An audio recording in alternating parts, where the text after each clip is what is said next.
يا أيها المزمل قم الليل إلا قليلا نصفه وانقص منه قليلا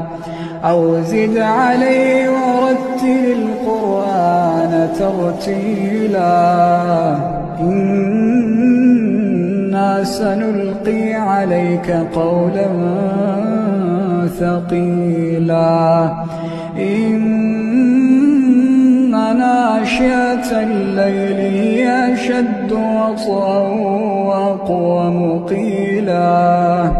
إن لك في النهار سبحا طويلا واذكر اسم ربك وتبتل إليه تبتيلا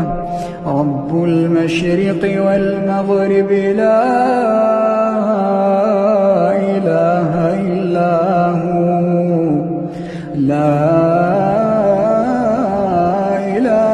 إلا هو فاتخذه وكيلا.